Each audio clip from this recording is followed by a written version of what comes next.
Hello and welcome to the Foxy Bros podcast. I am your host, Niall Fox, aka Foxy, and I am joined today by a very interesting woman who is a writer, tattoo enthusiast, uh, all around geek, Tracy Sayers. How are you doing? Hello, Foxy. I missed you, my friend. It It's been a while. It has been a while. has I been too long. think November. November was Yeah, the last time. And that yeah, was at your Valkyrie Comic Con. yeah. You're very good to always support that. That's been a sad now. This year there won't be one, unfortunately, because of all the The hoo ha. setbacks. Yeah, because of Yeah, the plague. yeah.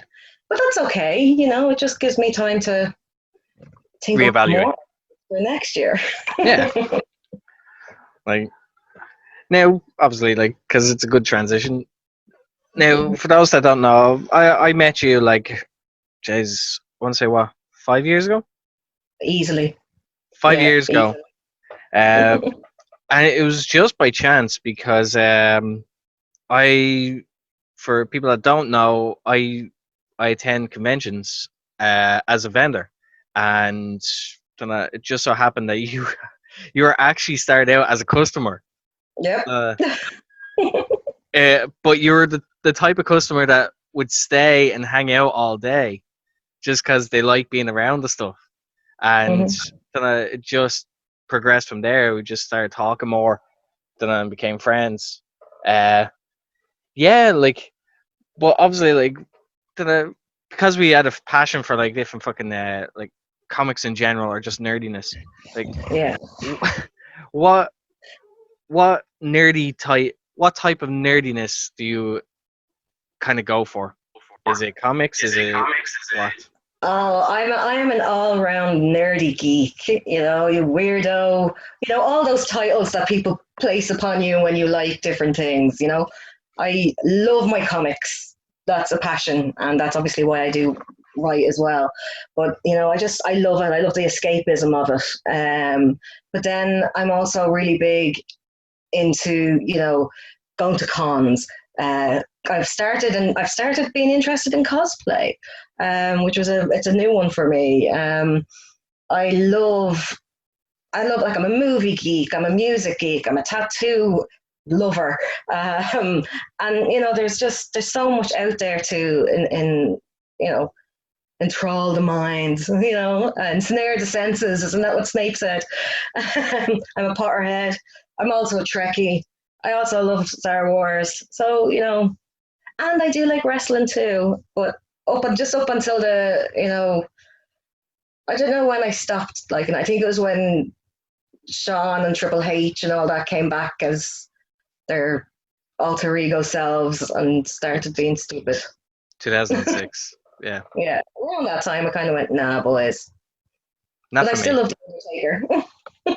But like that's the thing. Like like wrestling has a very strange crossover. Like I've talked about it before with someone else, where like conventions, wrestling, like comic books in general, just tend to mesh so well with like wrestling. Like there's always a crossover at some point, whether it be like wrestlers having the specific gear made to look like a character or having Yeah. comic elements used for the likes of storylines or just how hmm people portray a character. Oh, So, hugely, and there is that big crossover with the being a sport as well as an entertainment package. And you're taking these ideas of these fictional characters that you love and want to emulate, and that's where it happens then for a lot of these guys. And then you see like even large actors and the likes of Vin Diesel and people like that who are super geeks, and they try so that they can play a certain role. Like Ryan Reynolds is a big one that everybody knows about, advocating to be Deadpool for 15, 20 years before they allowed him. years. Wrote a script. Same with Vin Diesel with The Last Witch Hunter. He begged to be on that movie because that's what he wanted to do. Mm. you know. And I think a lot of that comes from that love of comics and role play, D&D. Like, again, that's another one of my huge nerdisms. Um, and it's just all of these things are such a big part of community. You know what I mean? Like, I know yourself and myself have had this conversation, and especially around my own convention, I want my convention to be community. I want a bit of everything because I want people to feel that they belong. And the likes of comic nerds, the likes of wrestling nerds, the likes of, all them, we're all the same, Mm. and you're not ostracized for who you are. You're brought in and loved, you know. You go to a wrestling match and you see people dressed up as their favorite If a wrestler. wrestler, dunno. You That's know, cosplay. Like that's purely cosplay, and that crosses over so well to the likes of comic conventions where like people get to mm, emulate their favorite comic characters or TV characters or movie characters. yeah, So that's why like it just has a fantastic crossover appeal. That, and it tends to be a lot of the same people that do be at either conventions and wrestling shows, or just vice versa. Then it just yeah. goes hand in hand. Like Oh yeah, the crossover is unreal. like Us nerds love each other. like, but like obviously like then with the conventions then like as I said we met like about 5 years ago, and it's then like it was actually during the course of the time like getting to know you as well that I found out that you started to write your own comics. Yeah, So you like got involved with a couple of people, then some around some from different parts of the world and some locally, then and yeah, that's helped you kind of grow as a writer, or uh, to better your understanding of how comics work. definitely, and it made me grow as a person too. It's something as a person with dyslexia. And I wasn't diagnosed as dyslexic until I was in my 20s. So I went all the way through junior and leaving and forced college experience without knowing this. So writing was never anything that I assumed I would be doing. And when I started coming, I lived abroad for a bit, and when I came home, the first thing I did was go to Forbidden Planet, because I had missed it and I'd missed my comics. And I came back and I started going to that. And then I started hearing about these small little, comic conventions that were coming up. And there's this one little market and it's full of everything. And I went, and that's where we met, and started coming every month. And then it was like, wow, there's all these things that I'm, interested in. And then started to make friends with people who inspired me hugely. Um, and then was asked to write for a friend of mine's comic, and I was like, not a chance. And he kind of kept giving me grief for a long, long time to do it. And inevitably, he was like, tripod, just do it. Because I have a walking stick, so he called me tripod. And he used crutches, and I called him four legs. So, we had this banter. And I wrote a story about one of his characters who's an old lady and corned beef sandwiches. And I never in a million years believed anything would come of it. And a couple of days later, he was like, oh, I've sent it to the illustrator. It's going to be in the book.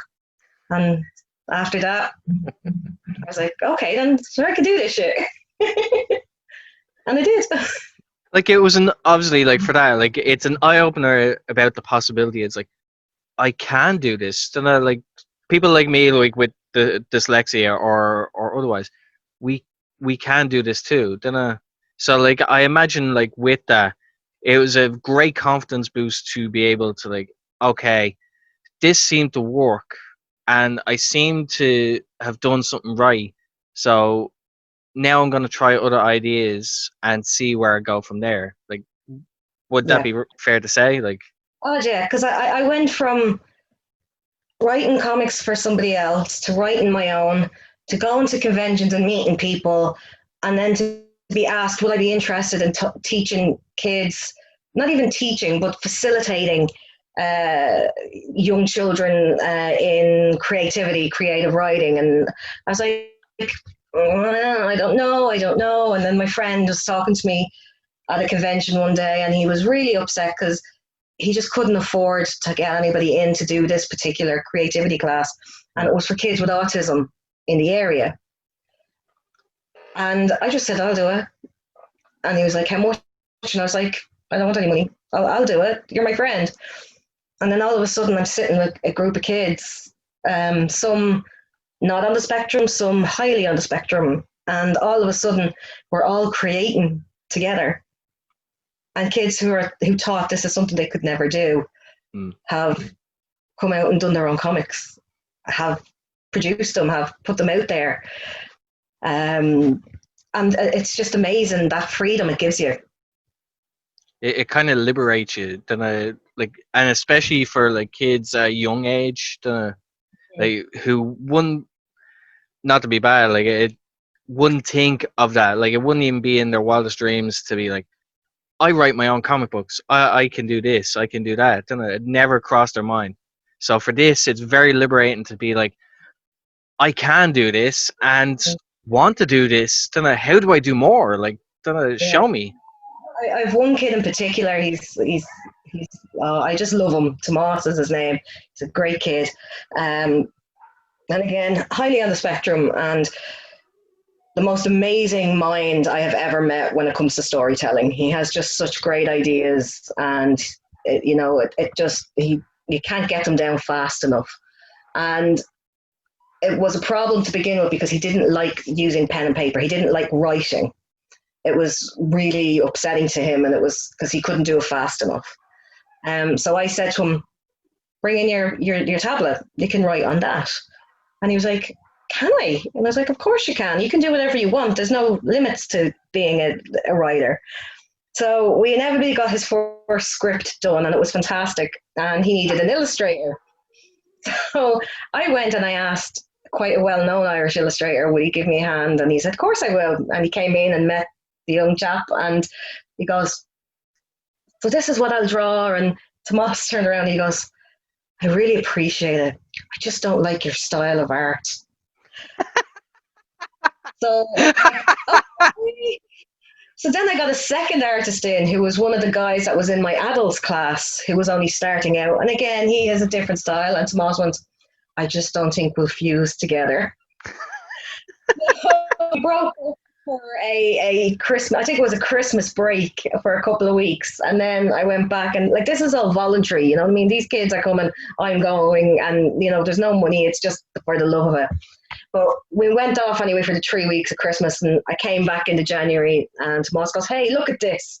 And he hands me his computer and our tablet, and there's his new idea that he had come up with, illustrated. And I was like, oh, how did you get to do that? I was bored, and I went online and found this program and learned how to do it. So in the space of 3 weeks, this kid basically taught himself how to do it. And just taught himself how to be an illustrator. It was just, and 6 months before that, he wasn't doing any of it. And his mum is a mum and dad, and his sister. His sister's also one of the kids that I was working with, and she's an amazing artist. But she's not big into writing stories. She just likes to do the visuals. Yeah. But she likes different mediums. And then one day she was saying to me that, I was saying, why don't you like doing the writing? And she goes, oh, well, I like horror. And I was like, yeah, that's awesome. And she goes, yeah, but I'm not allowed to write about that. I'm like, why not? She says, because it's horror. It's a genre I shouldn't be writing about. And I'm like, no. Well, what do you want to write about? And she goes, I want to write about a haunted forest. And I went, off you go then. And she did. It's your story. Like, you can do what you want with it. I think that was the biggest thing. It's those limitations that we're told, And then even in mainstream, one of the things I found really disheartening when I started doing the comic scene and writing and things like that was there was other people who weren't established, but they were trying to become established.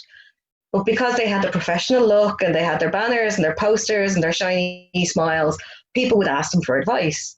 And they would be like, you can't write this way. You can't illustrate that way. This is this is the code. You can't go outside the box. Basically saying this is no. Yeah. As opposed to saying, yes, do this. Why not tweak this or do that? Yeah. I remember one guy coming over to me and asking me for advice. He said, I've just been chatting over there, and they told me to come over and talk to you. And I was like, okay. And then he was like, blah, blah, blah. And I was like, well, why can't you do that? And he's like, because they told me I couldn't. I was like, well, why can't you do that? Because they told me I couldn't. I was like, do you want to do it? And he's like, well, yeah. I was like, off you go then. And he was like, I just can't believe somebody's told me I can do it. And that's all he needed. Mm. For somebody to say, yeah, go for it. Sometimes that's all like people need, like just that little like push of encouragement to make Yeah. them like, and they'll probably go off and they'll make turn nothing into something big, like kind of thing. So It's amazing. yeah, it's great to actually like hear about like stories like that, and then the fact that like especially for like kids who would be on the spectrum or have certain disabilities, so therefore like the one to always have like a lot of these say classes or opportunities like afforded to them where they can learn and try and all right, maybe I have a disability, but I'm still creative. Don't know, Yeah. like I just need a way of finding a way of getting that out. And that's it. And it is, I think that's the biggest thing. And again, that's why comics are so great, because they inspire you to do things like that. There's no limitations on being a creative person. And as soon as somebody tells you you have a limitation on this creative outlet, then you're not doing it right. They're the ones that have the problem, not you. Because creativity is fluid. It's about being able to do the things that make you happy. Because at the end of the day, whether you're a published writer or you're not, if that makes you happy and makes you proud, then you've done your job. Mm. You know?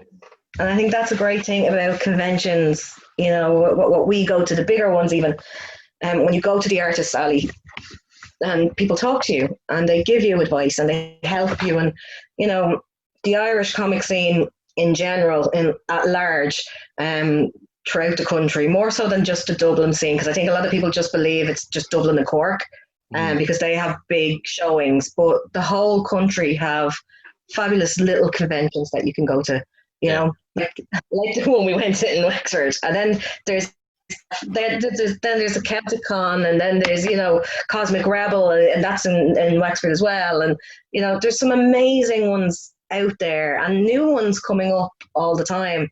And it's just about allowing that creative freedom to, you know, be, you know, like you and the pixel art that you do, which is absolutely phenomenal, you know, and that to me is, I couldn't do that, you know, but then you could.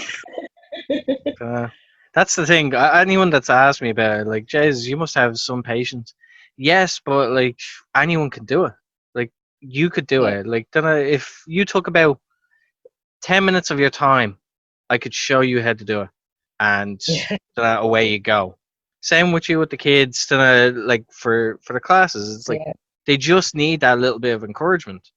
Whereas, like with me, like now, obviously, because of the current like situation like that's going on in the world, it has also forced me to be more creative, and the sense that like I've been doing more original pieces as opposed to finding this template online and just recreating it. Now I'm actually making my own templates and like making my own stuff now. So it's that's amazing, though. It's turning a negative into a positive, as they say. And I think that, you know, out of all of this, you know what I mean, that we are going to see a huge change in the world when this all, not that it'll end, but when it'll come to a point where we'll have to live with it.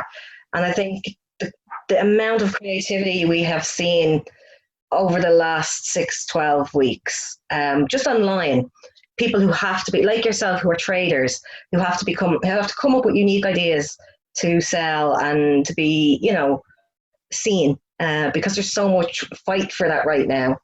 And the things that, you know, I got friends who do it, that's their living, you know what I mean? They go to conventions here in the UK and further afield, and that's how they make their money and live. And now they have to find a different creative way to do it. Yeah. And the same with like guys in your wrestling, you know what I mean? They have to come up with creative ways of still being relevant when to like to either like stay relevant or B, like sell the merch, or just to keep them afloat, because not everyone is fortunate enough to like say have a contract or to have a full-time job. Like some of Mm. these are probably like unemployed, or like in a situation where they don't have the money to begin with, and now it's just become extremely hard now for them. Yeah, So being creative, it does really help you in that sense. And yeah, like for even for the likes of vendors, like you have to be so. It's hard enough being a vendor and being trying to be creative enough to draw people in, but mm, now you have to be like 10 times more clever about it, in the sense of like, all right, how do I broadcast that people can still see me during this time and try and stay afloat with my business? yeah, and that's something we're all looking at. It's like how do you stay relevant in a time of crisis?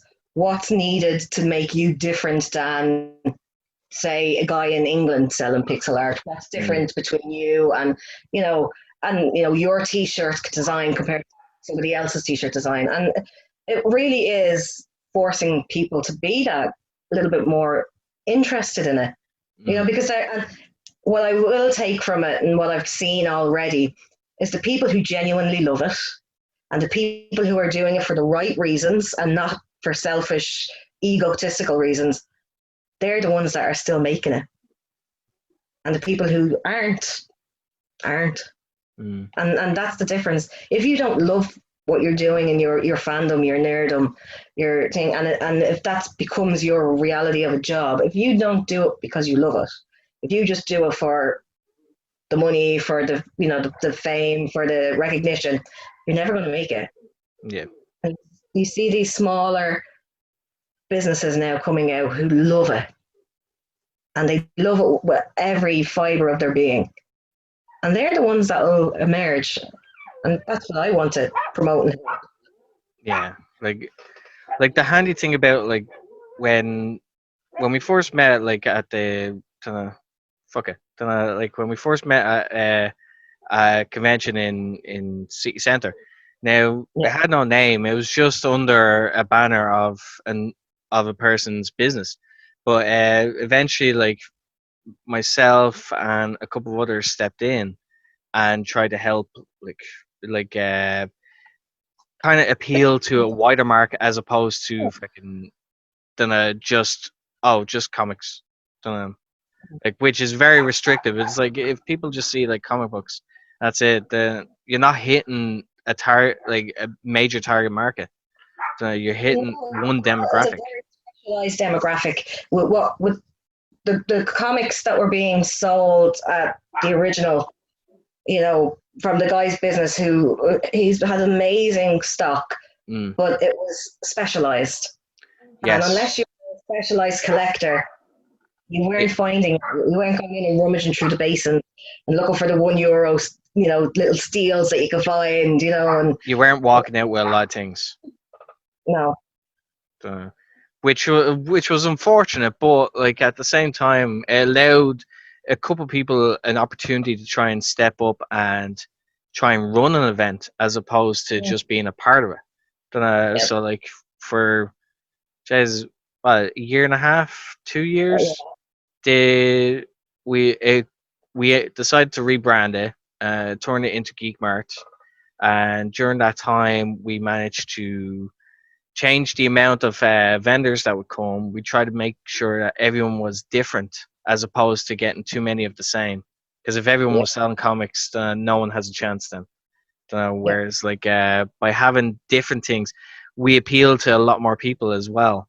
And by making it just a casual but kind of fun, like gathering spot, it, it, it we wanted to make a go where like, and it was completely like non-profit. Like any money that was made from the tables went to the booking of the room, and that was it. yeah, So then yeah. anything that was extra went on trying to promote it, whether it be like to the flyers and posters and then so so it was, but it allowed like everyone a chance to actually like, okay, step up, I can do this, then you can do that, you can do this, so let's see if we can make a go of it. Now granted, with the situations that came about, just it wasn't feasible to keep it going. Yeah, I just think But life gets in the way of a lot of things as yeah, well. I think it was a very successful enterprise to begin with. There was a lot of interest, but then it became, because it was monthly. I just personally, it became something for, it was a hangout for the cosplay kids. And we all know, as much as we love our cosplay kids, they don't spend any money. mm, So it wasn't feasible then for the vendors because they weren't making money yeah, and they weren't covering the costs of the table. So I don't think it was anybody's fault that things didn't work out in that sense. I think everybody who was involved with it, the three of you guys who were really, really working together, and then the original owner then as well. I think between you tried as best as you could, and I mm, just don't think it was feasible in the end. Because you could see things were starting to turn then around the end of that time for conventions because people were like seeing more around the country, so people wanted to do something different. yeah. Then and because like now, with the idea of going monthly, we wanted it to be like, okay, it's frequent, so people know that we're going to be a regular thing, and that Mm, way, like, then if you see something you like, grand, come, you're gonna come back and potentially buy. But as you said, like, cosplayers, like, they just go there to hang out, and that's great. But at the same time, you have to take consideration for the vendors that come down to try and sell stuff. It's like they're probably depending on at least a little bit of like, dunno, some sales to yeah, get them through, and yeah, it just wasn't happening. Like they weren't making enough, so therefore like it wasn't fair to ask them to come back down at a loss, yeah. for a later event. So it's just the way it But was. but we had fun while we were doing it. Ah, I mean, yeah. I was very lucky that I was on the outskirts. You know what I mean? Helping where I could, and offering as much. And then I became a vendor for a short time, and it was fun. We had when we started, when it was all of us, we had fun. And that's what it was meant to be. And when it stopped being fun, I think that's when it stopped Because appealing. it wasn't one of those like in the lead up, it is stressful beyond compare. But Yeah, but but we did it because we wanted something to be for the Irish con scene that would actually like, okay, then even if it's not going to be like the biggest thing ever, then at least it'd be the most consistent. Uh, yeah. And that's but really important as well. I think consistency when you're running things, like I know, as I said, I've last year was my second year of Valkyrie. Unfortunately, this year we won't be doing it because of pandemics. But I lost a plot. I lost a run of myself last year. So my first year went swimmingly. It was the most amazing convention. I was so happy with it. Everybody either made their table back or made a small profit. I was able to pay off the place, and in the end came home with €30. mm, you just the way it know is. and I was like, whoa, that was amazing. That's brilliant. 30 quid in my first convention. And everybody was happy and we had a great time. And then I just decided, I'm going to do it 2 days. I'm going to have all these things on, and and I fell on my face. Like last year in November, it was unfortunate that two other large conventions decided to come on the same weekend as me. Mm, Um, and I was being very nice promoting both of them, and one of them promoted me back, which was great. But it just wasn't feasible with all of that going on. yeah. And it kind of, nobody made any money, and I was like manic because I was like, oh my god, I'm so sorry, because you do feel responsible for Yes. vendors as the organizer, and that's the biggest stress I think, is when you feel the pressure to get people in and it's not happening. And Mm, so after a couple of days when Valkyrie finished, like I cried for the first 2 days after Valkyrie. I was so disappointed in how it went. And then I started getting emails from people going, we had such an amazing time, thank you so much for inviting us, can't wait for next year. Vendors who didn't make any money, but they made friends because they Yeah. started talking to people across the table. You know what I mean? The people come down going, oh, if you need any help next year with anything, people who have been in the comic industry a very long time, who I'm friends with anyway, but came up and said, I didn't want to approach you about it before because it's yours, but if you need help, can I help you? Mm. And I was like, Jesus, it wasn't as horrendous as I thought. Yeah, because like But deep down, everyone, like people it that bumps. are involved in it would want to see something regular. Don't know, like they want to see more conventions. They want to have a better chance of making a go of their business. Don't know, so it's in their best interest as well as your own if the convention is a success. Yeah, definitely. And you know what? It's as I said earlier on, and I always say it, and it drives people insane. But it's community. That's all I want. Mm. I am a nerd of epic proportions in with my hands in so many pies. You know what I mean? Like I said earlier on, I love a bit of everything, and Mm. I want all those people to come together. Like I was so lucky that like using Valkyrie as an example, I had my tattoo friends there tattooing. I had body paint friends there. The first year body painting. I had comic people there. I had, all the different types of vendors selling everything from weird dolls and jars to, pop figures. Yeah. There's the handmade jewelry. All these people that are from different fandoms. Mm. We're all in the same place and we're all just chilling. And Yeah. that's community. And that's what I strive for when I'm running my convention anyway. Mm. Like yeah, as you said, like we being a community, like the people that really love it, like genuinely love it, regardless whether they make money or not, they're happy to be there and they're happy to help. However they want to, however they can. Yeah. So it's just there's no two ways about it. Yes, it's extremely handy when like you walk out with a major profit, but like it's a shot in the dark. Like like it's a roll of the dice. You could come out extremely lucky or really bad. Like Yeah. Yeah. And we've all been there. Like I've been yeah, there as a trader. You know what I mean? I traded I was lucky enough to trade at one of the big Comic Cons a few years back. It was somebody that I was working with at the time let me trade off his table, and I didn't make a single penny. I lie. I sold two of my comics, but they were to two of my friends who came to support me. mm, And this is the biggest Comic Con in Dublin, and I was like, I sold two comics. This is what is this about? And 3 weeks later, I went to a small convention in Wexford, which is the Cosmic Rebel Con, and they got Ed down there and Brian are just phenomenal people. And it was a 2-day thing, and I sold out of my comic on the first day because I only brought so many copies, and I was like, "What the?" And yeah, that's the difference. It's the people who love it. They're definitely. at those conventions.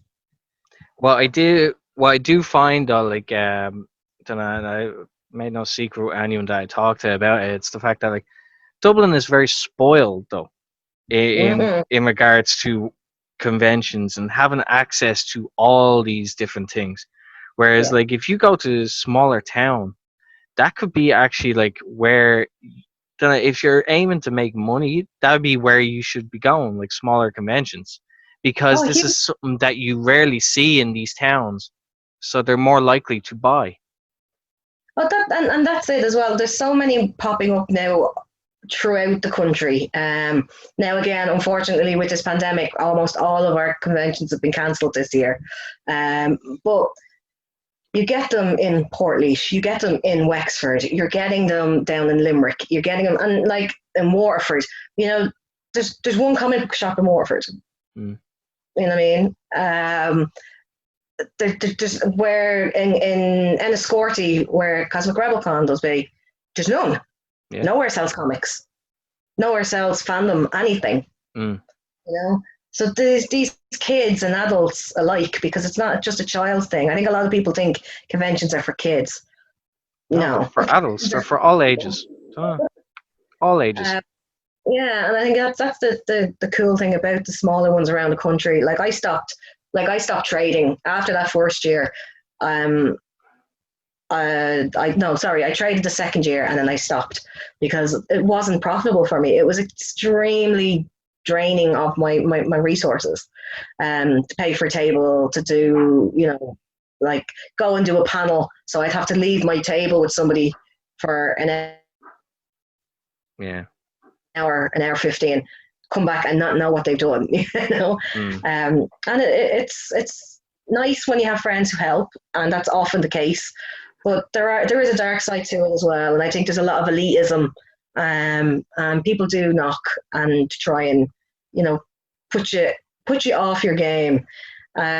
So it's like everything, you know what I mean. So it's not all smiles and roses, but No. if no, but if you meet the right people and make the right friends, then you're all sorted. Yeah. Like I've like as you said, like with Enniscorthy with like Cosmic Rebel, like Ed and Brian, like whatever they do in order to promote like Cosmic Rebel, it's working because it's fast become like the convention that everyone wants to be a part of Yeah, because they know that this is a town that doesn't really get anything, so therefore like this is gonna be what everyone wants to go see and also like go shopping, yeah, full on shopping. I mean, I done one of their events a couple of years ago, and within the first 2 hours of opening, I had basically like I'd made back my travel cost, my accommodation, and I had made a profit in crazy. 2 hours, and I was just like, oh crap, I still have like the rest of the day and tomorrow to Yeah. go, and I was like, So oh no, oh no, what do I do? And it's because you're so cautious as well. I think when you go, because when you go to the big ones and you're used to that, and especially as we said, Dublin, we're spoiled. And that again, that's another big reason why I think the Geek Mart didn't work out, because these kids who are spoiled would come and just sit on the ground, and it would, and literally on the ground, yeah. and they would turn people off. And you don't get that in the smaller communities, because these kids and grown-ups and whatever from all around neighbouring towns, neighbouring cities, neighbouring counties don't have what we have here, Mm. and they appreciate it. They do And appreciate it a lot more. they appreciate you. They want to take the time to talk to you. They want to ask you, oh, what's this? Is there another one coming out? Or do you make this? Are you Like, selling that? how do you do this? Like these are great. Like, where do I get more of these? So it allows the opportunity for like interaction and actually like for me with my business, I rely solely on word of mouth. Word of mouth Yeah. is like the biggest like asset I've had, and then that's why I try to put on the best service at conventions. I'm always friendly. I'm always asking. Like, willing to talk to people if they want to, Yeah. and then when they ask questions or want to take a photo, by all means. Yeah. And I think that's why it works. I think when you have that attitude, it can't really go wrong. You want to be seen as somebody who is approachable, Mm. in any walk of life. You know what I mean? But I think as well, your experience as a referee and somebody who's been in the, who has that kind of position of power, um, Yeah. you know, turning Well, around and changing that persona into your reality is totally difficult. it what I find tough is that like because when I do wrestling as a referee, like when I'm refereeing, then I do a more extroverted where I can speak to anyone, like no matter what, Mhm. like I can have full on conversations. But me personally, I'm a bit introverted, whereas like I'm so quiet. Takes me a while to actually like be comfortable to talk to people. But I try to channel that when I'm business, like when I'm at conventions, because at the end of the day, like you're there all day, and sometimes it's a long day. So if you Yeah, don't start talking to people, it's gonna be a really long day. So I Yeah, you're found that sitting it makes it a lot for easier and more longer, and they're thought. all like, "I'm going to die. Where's my can of Monster?" You know. Yeah, or it will die because of this monster. One or the other. Don't know. Yeah, I have seen you drink copious amounts of Monster at conventions. Yeah, Yeah, yeah. I still drink a yeah. copious amount of Monster. I really need to stop. Hey, Stuff. Monster, if you're listening, you know what I mean? We'll take anything you give. Sponsorship. Send me a Um, crate, please. sponsorship. I will talk about you if you send me stuff. Well, not me, but My DMs Foxy. are open. Nah, but like, look, conventions are fun. Like, then, and obviously, like, we do enjoy it. Like, I don't get to do them as much as I would like to, because wrestling keeps me busy. Thankfully, Yeah, but it has made doing conventions a lot harder because shows are more frequent as opposed to conventions, and I do have to pick and choose because sometimes conventions tend to be on the same day of a show, so it's yeah, not feasible to actually like do both. I yeah. would love to be able to do both, but I can't. Well, you tried it. You know, I've seen you many a time squeeze in and then be like, your lovely lady has to come in and pack up for you while you run off to another event. But that's only in Dublin. When it's Yeah. outside of Dublin, it's not a chance of it happening. No, and that's because we're spoiled in Dublin. We Hmm. have that luxury. You know what I Yeah, mean? yeah, we don't have that luxury in other counties, but no, obviously, like, because briefly mentioned it earlier, like, you're a big tattoo fan. You've Yes, I am. plenty of tattoos. I do. I Uh, can't count how many I have anymore. There's so many. you you were involved in a tattoo convention, weren't you, recently? Like, or a little while ago? I was involved. I helped with a tattoo magazine for a while. It was a startup, and I was helping them because I had contacts in the industry through going to conventions. And Mm. then my friends would ask me if I knew people that would be entertainment. So I would get the body painters into certain conventions, or I'd get some musician friends in or other kinds of. I have this really cool couple of friends, and they do hula hoops, but they do like LED hula hoops, and it's just the most amazing thing you could ever see. Mm. So it's about, again, fingers and many pies, knowing many people. And I'd get a phone call off a tattoo convention going, Tracy, do you know this person? Like, do you know anybody in this scene? And I'm like, I think I do, yeah. And then, can you get them over? I'm like, okay. Give me a minute. Yeah, Ding. There you go. Boom. yeah. No, but Basically, like, yeah. it's all I who was you like, know with some yeah, and things. it is 'cause again, like there was a guy that I met at the Geek Mart, actually, a guy that we were friends with, and he was very specific. His art. His art is phenomenal, but he was doing laser cut stuff on stone and whatever.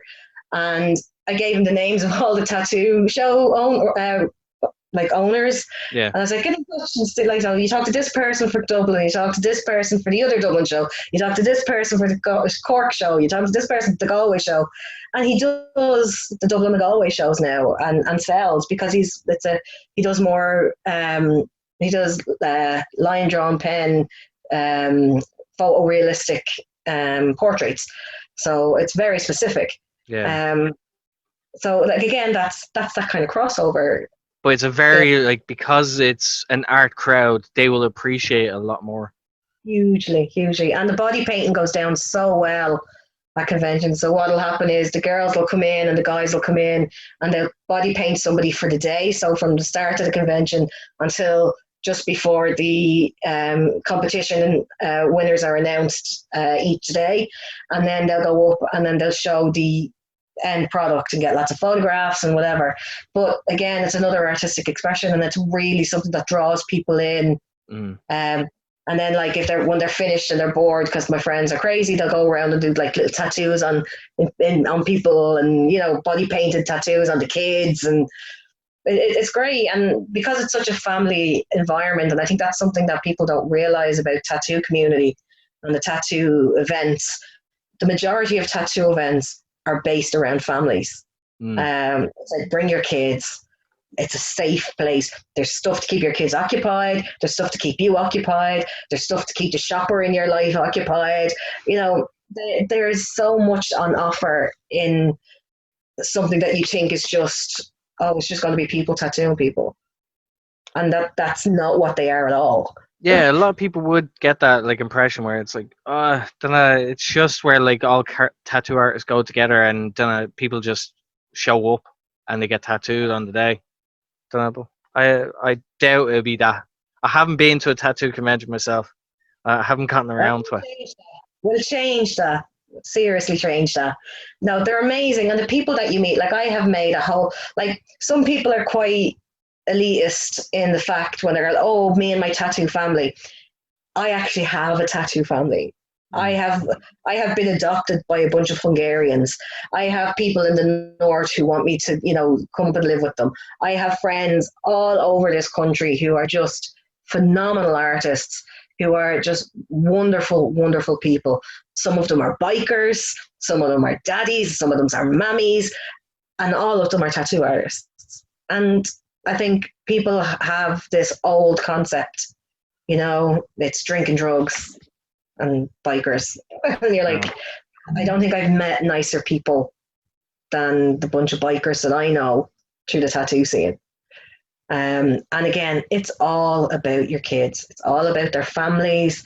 It's about having fun, coming together as a community again, and being happy together. And there's always stuff on at nighttime for everybody to hang out. Your friends are there, and it's just a really, really nice place to be when you have like this is the horrible thing at the moment, because the tattoo season, the big season. So we have a couple of smaller conventions.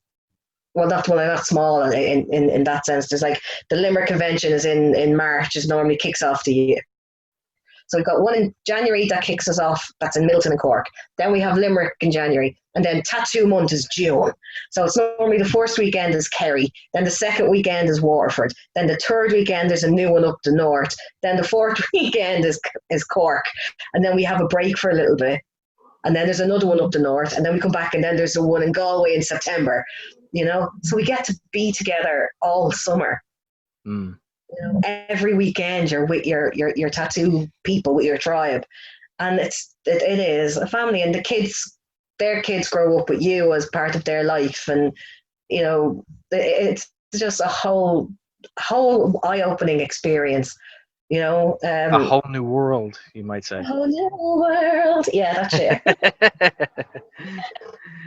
Nah, but it's good. Like it's good because like I wanted to find out more about it, because like it's something that I've been interested in like checking out like tattoo conventions, but just never got around to it. Again, it's like with ordinary conventions, they tend to fall on weekends, and does tend to be like, I'm doing a show that day. Damn it, I can't even get there. The funny thing is, all my friends know that June is tattoo month. Now, obviously, this year is different because of this pandemic, and we're all very upset. But my non-tattoo friends, so the people who aren't in that kind of circle, don't bother calling or texting me the entire month of June, because they know that I'm busy. Because I'm getting ready to go to a convention, so obviously, myself with my disability, I have to rest and I can't be I can't be on my feet a lot. So I get there, and because I've made such amazing friends, there's always somewhere for me to sit. There's always somewhere for me to lie down. There's always, if I'm not staying in the actual hotel that the convention's on, I'm always being offered keys, going, here, Tracy, go up and have a lie down. I've always been looked after. And that's what it's about. That's what the tattoo industry is. We look after each other. And you get pretty ink. So, happy days. And then it's a choice. So, like, your mind will be blown. The first time you walk into a tattoo convention and you've never been to one, whether it's a big or a small one, you'll walk in and you'll be like, oh my God, this artist, that artist. And then by the time you've walked around once, you'll have realized you hadn't taken anything in. And then you have to walk around another time. And then 4 hours has passed and you're still looking to find a tattoo artist you want, because you haven't booked with anybody and you're just not too sure which one to go with. And that's when you come and find me. And I'm not even joking with you. It has become a bit of an in joke in the industry with me and a few people. So I will help certain artists, friends of mine, that I'll be at their tables because, like yourself, they're very introverted. A lot of tattoo artists are extremely self conscious, and they just don't. They want to do their work and get on with it. And I'll be there, and I'll be pulling people in and getting bookings and whatever. But I've always said if I don't think the tattoo artists I'm working with would suit them, I never try and make a dodgy sale. So I would be like, go to this person, go to that person, go to this person. And at one convention, I was taken by the owner and sat at the door and was told that when people come in, ask if they have a booking, and if not, what kind of things are they looking for? And that's Hey, what I do. but that's great because like that's better suit. Like you're actually like catering to not only to the artist but also to the customer, potential customer as well. Whereas like Mm-hmm. right, if they're not really sure who be best suited, at least they can ask someone. It's like Yeah, right, you know the artist, who be best suited for this kind of style of tattooing. Don't know, like yeah, I want black and white tribal. Then you want this person. If you want yeah, like cartoon, there's the person there. If you want like line work, then there you go. yeah, So it's a fantastic thing to have someone who knows the artist inside and out and can yeah, better cater for business sense as yeah. well. And I think it's important as well. You know what I mean? And we're like, I do get like people will come up to me and they'll be like, "Oh, how much are you getting for this?" And I'm like, "I don't work here." And they're like, "What?" I goes, "No, I'm just here because I'm here." And they're Yeah. like, "What? What? Is this not your business?" I'm like, "No, No, I'm just helping my friends. That's it. convention. I know the guy who runs it, but and it really puts people aback because they're like, "Well, why are you sharing this kind of information?" And it was like, well, that's what we do in the tattoo industry. No, none of my tattoo friends will take on a tattoo that they know they don't want to do, whether it's because it's an aesthetic thing, whether it's because it's not their particular forte. They're not going to do it just because there's money in somebody's pocket. Yeah. And that's why I love the scene that I'm in with the group of friends I have, and the conventions that I tend to go to, because there's none of this bullshit of this is the name of the person here at the moment who's doing splash work with no lines. And you're like, that's going to fade and it's going to go into a smudge, and if you don't have any outline on it, then it's not going to last. Oh, it's fine. Oh, I'm going to get the inside of my finger done and my lip. That's going to rub off, right? No, it won't. Oh, no, it will. So people I need information. I don't get it. Like some spots I don't get like why people would get it. Like their face. Some neck tattoos are nice, but I'd never consider it. Like same with the hands. Some of them are nice, but wouldn't ever consider. Yeah. I'm perfectly basic. Whereas like the I have a You couple would. on my arms, but like I've mainly I'm not like a couple friends where they have tattoos scattered everywhere. I've actually Yeah. picked my spots and it's like I've contained most of it on one leg. So Yeah. it's just like keep it simple. It's like it's all on that leg and a That's couple not on my arms. But I understand that too. Like I'm people get tattoos for different reasons. Some people get tattoos because they want, just cause they want them. Some get them for memorial. Some people get them for very specific reasons to mark things in their lives. And some people just get them for no reason. And I'm the kind of person who is very specific in my tattoos. Every single tattoo I have on my body has a story, it has a meaning, and it was actually, I went and asked somebody specifically to do it for me. You Mm. know what I mean? It's not something that even my friends know I'm very flippant. I will not allow certain people to tattoo me. And not because I don't trust them or I don't, but their aesthetic is not mine. And I'd send people to them, but I wouldn't get tattooed myself because I don't like their stuff. But that's okay. Yeah. And then you'll have people come up and they'll only get tattooed by the same person because that's their tattoo and they're artist and that's it. So, I've noticed that like then people once they find someone that kind of gets where they're coming from, like it's a lot easier to actually like stick with the same artist. Yeah, definitely. People that are very loyal. Unwanted guest. Hold on for 2 seconds. Unwanted guest. Can you pop them down?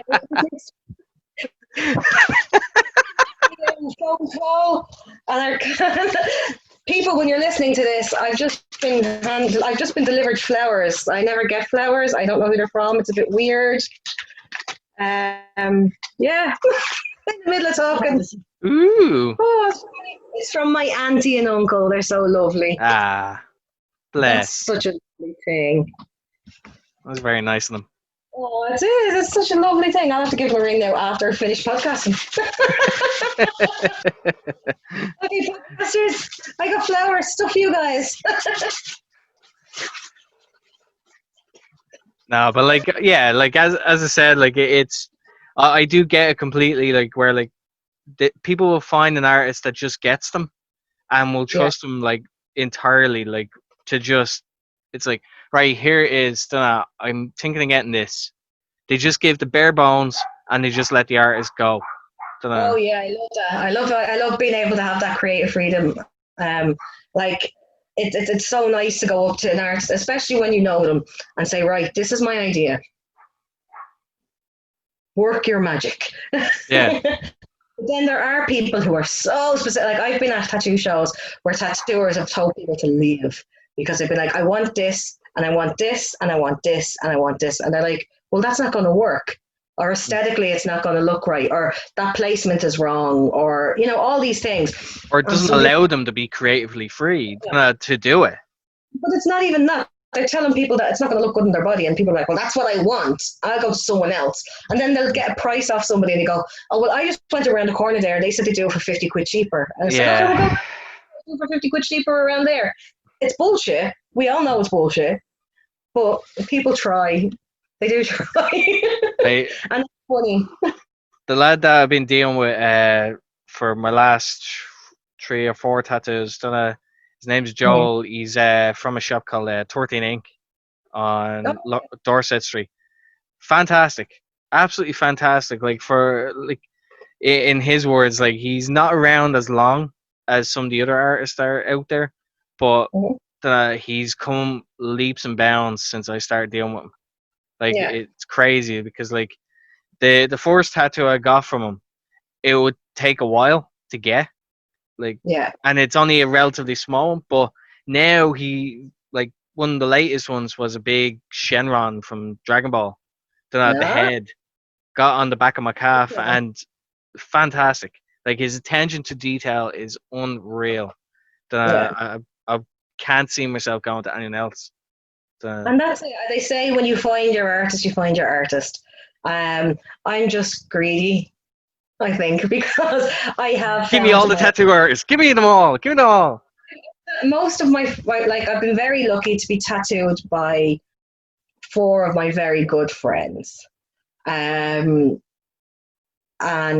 some new friends too have come in. But like 4 of my core people have tattooed me, and it just you could be so proud. Like like I had a tattoo on my leg that I got done for a very important personal reason, and the guy that did it fucked it up, and he wouldn't fix it, and it was years, and every time I looked at it, it used to make me quite upset.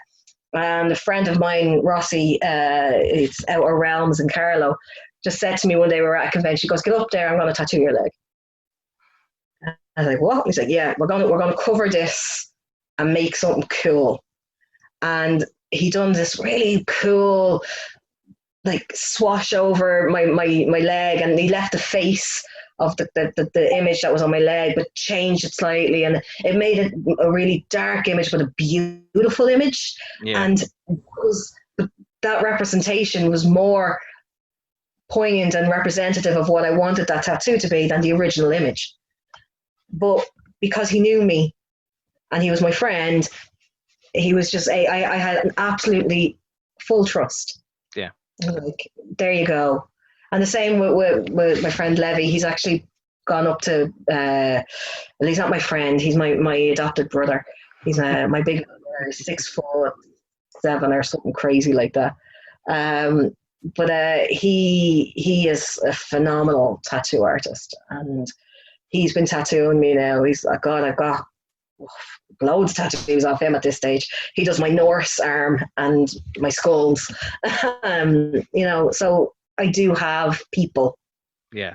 And then like I've got my hand poked tattoos that I've got. Levy's done a few, but then my friend Robbie Coventry, who is that's a man. Oh, that's a man who knows what he's doing. And he done dot work, mandala work on my chest, and it's just fabulous. But it was hand poked, one needle. I'm very lucky, but I'm very greedy because I want all my friends to tattoo me. So it's like that's where my money goes. Tattoos, comics, pops are my new thing. Yeah, they're horrible. Like once you get into them, that's it. Like you're doomed. Like you can't just have one of, No. And then I was looking at my pop set there, and I just realized because we don't know the gender of the child in the Mandalorian, but I don't have any guys. It's all girls. I didn't realize that until just now. Like for me, like the only like set that I was adamant about that I'm still gonna collect is the Pokemon ones. That's the only one that I'm adamant about. Whereas like everything else is like I don't mind. Look, if this has to go, this has to go. But this is the definite one I'm keeping.